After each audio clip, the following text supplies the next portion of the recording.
मेरे प्यारे बच्चों, हम जेई एडवांस के पीवाईक्यूज देख रहे हैं और हम चैप्टर देख रहे हैं ग्रेविटेशन और 2009 में आया हुआ पेपर 1 में आया हुआ क्वेश्चन हम यहाँ पर देख रहे हैं।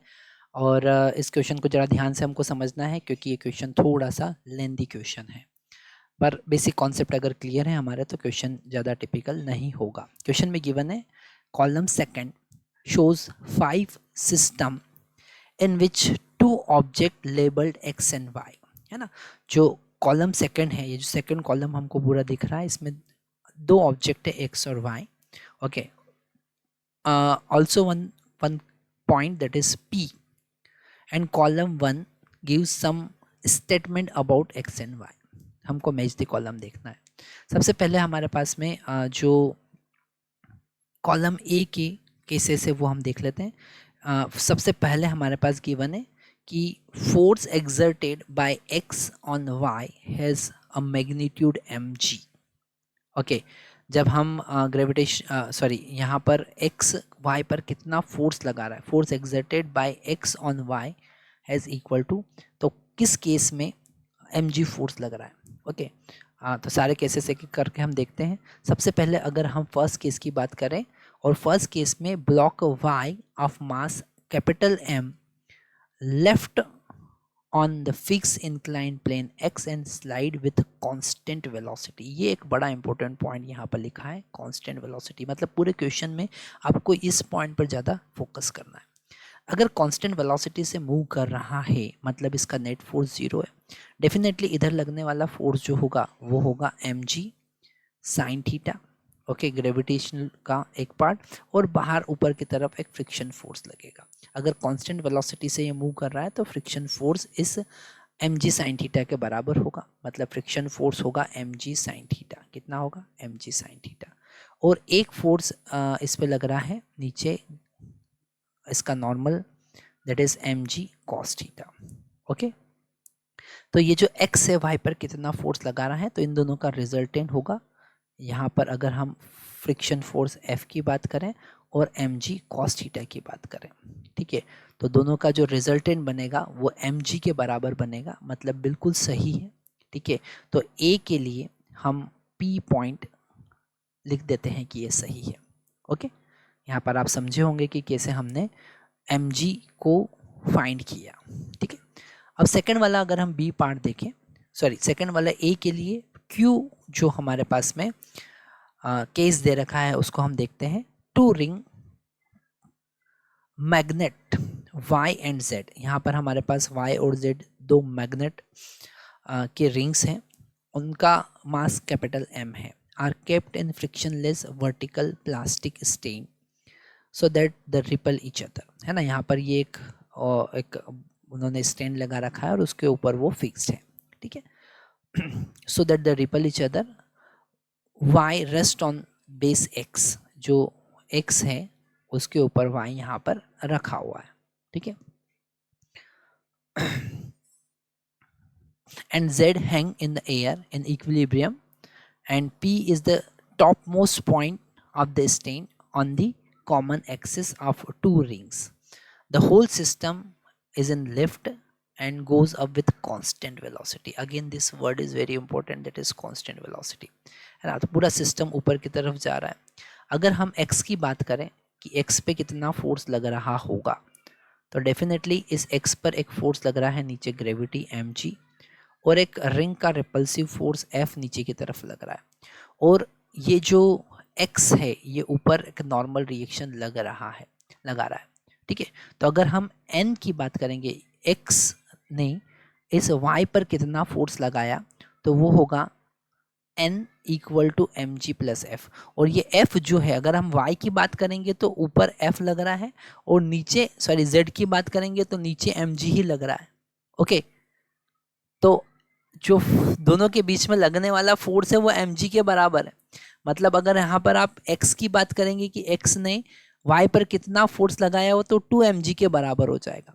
मतलब यहाँ पर अगर हम A ऑप्शन की बात करें तो P वाला ऑप्शन सही नहीं है ना।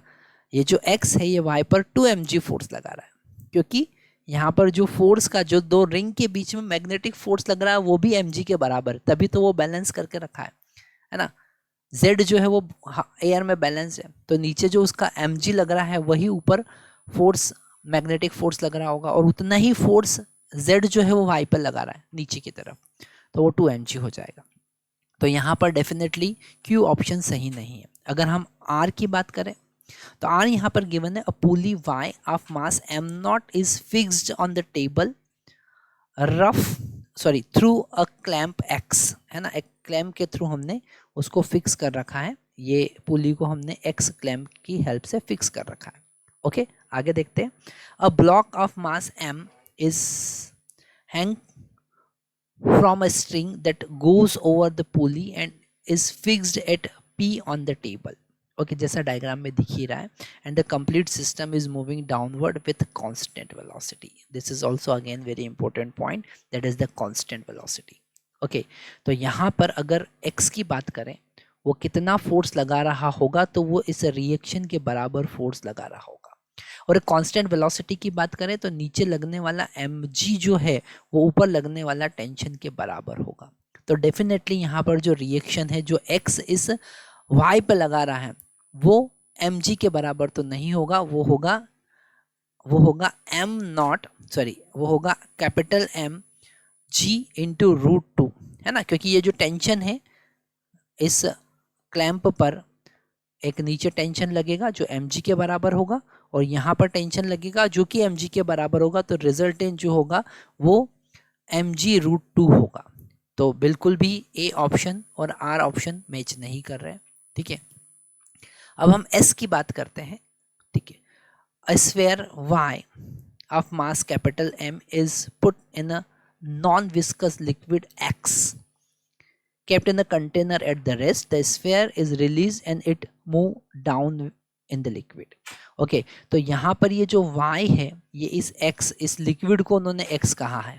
ठीक है, इस लिक्विड के अंदर नीचे मूव कर रहा है और यहाँ पर नॉन विस्कस फोर्स है, मतलब कि किसी भी टाइप का एनर्जी का लॉस नहीं हो रहा है।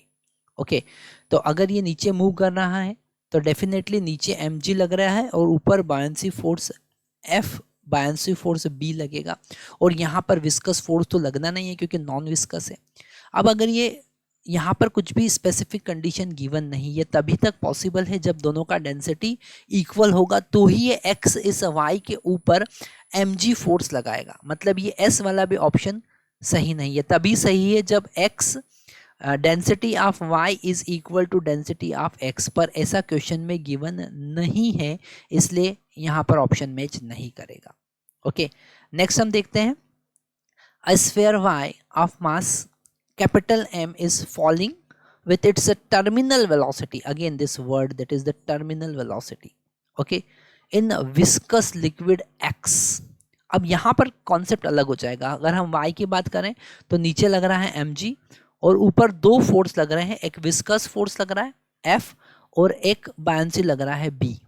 ठीक है, और यही जो फोर्स है वो mg के बराबर होगा, क्योंकि टर्मिनल वेलोसिटी का क्या मतलब होता है? टर्मिनल वेलोसिटी का मतलब होता है जब वो कांस्टेंट वेलोसिटी से मूव करे, मतलब कि नेट फोर्स जीरो होगा, मतलब ऊपर लगने वाला फोर्स नीचे लगने वाला फोर्स के बराबर होगा।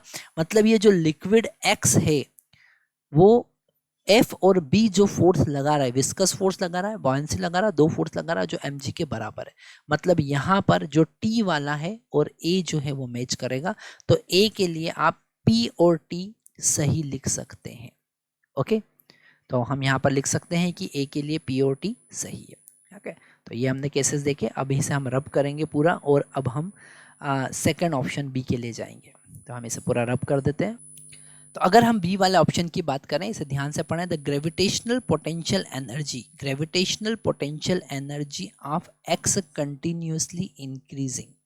ओके, तो अगर हम फर्स्ट वाले की बात करें तो एक्स तो मूव कर ही नहीं रहा है, तो ग्रेविटेशनल पोटेंशियल एनर्जी में कोई चेंज आने वाला नहीं है, मतलब इस बी के लिए पी वाला ऑप्शन करेक्ट नहीं है।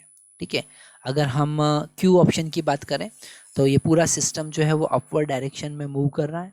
ठीक है, तो एक्स भी अपवर्ड डायरेक्शन में मूव करना, मतलब डेफिनेटली उसकी ग्रेविटेशनल पोटेंशियल एनर्जी इंक्रीज होगी, तो यहाँ पर बी के लिए क्यू ऑप्शन सही है। ओके, अगर हम आर की बात करें तो पूरा सिस्टम जो है वो डाउनवर्ड मूव कर रहा है, ओके, और डाउनवर्ड मूव करेगा तो उसकी ग्रेविटेशनल पोटेंशियल एनर्जी डिक्रीज होगी, जो कि यहाँ पर आर के साथ बी का कोई मैचिंग नहीं है, तो ये वाला बी के लिए गलत ऑप्शन है। हम अगर एस की बात करेंगे, अब इसे ध्यान से समझना पड़ेगा हमको।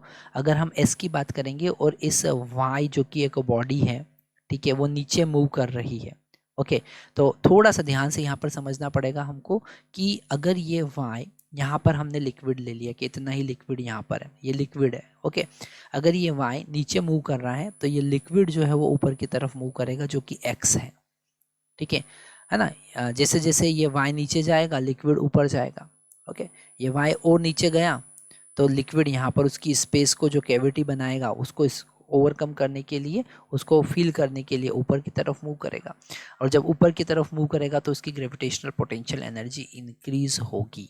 मतलब यहाँ पर एस जो है वो सेकंड वाले ऑप्शन के लिए बिल्कुल सही है। मतलब जब हम बी की बात करेंगे तो एस भी यहाँ पर वैलिड है।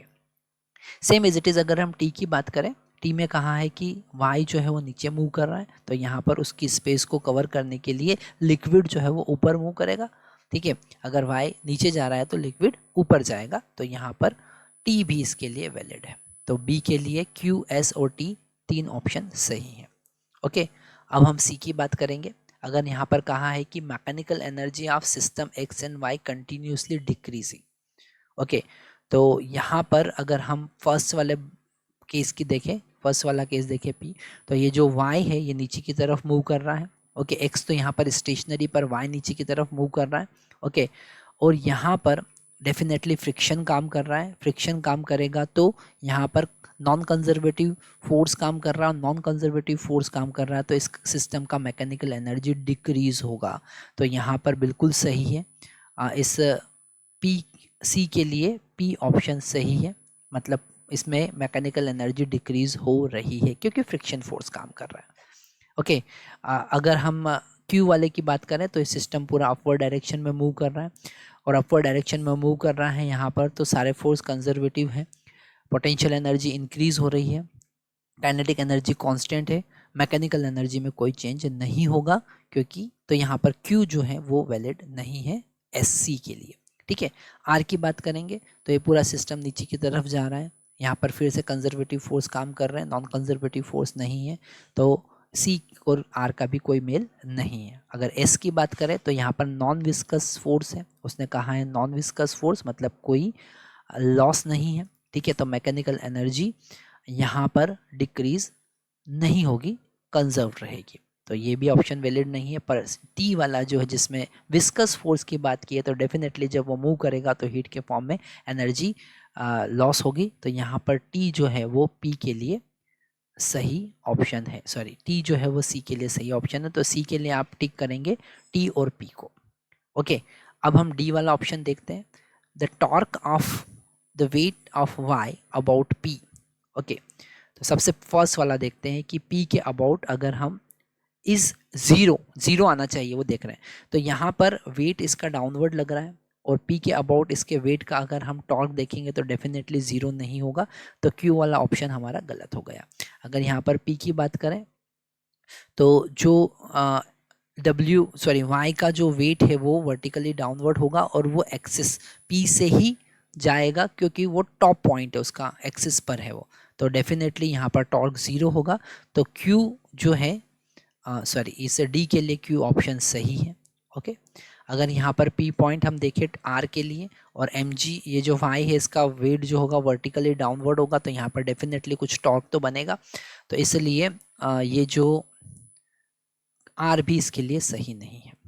अगर हम वाई की बात करें तो यहाँ पर वाई और टी वैलिड नहीं है, क्योंकि यहाँ पर जो वेट लगेगा वर्टिकली डाउनवर्ड लगेगा एम जी, और उससे कुछ परपेंडिकुलर डिस्टेंस यहाँ पर पी का है, इसलिए वहाँ पर टॉर्क जीरो नहीं होगा, तो डी के लिए केवल क्यू ऑप्शन वैलिड होगा।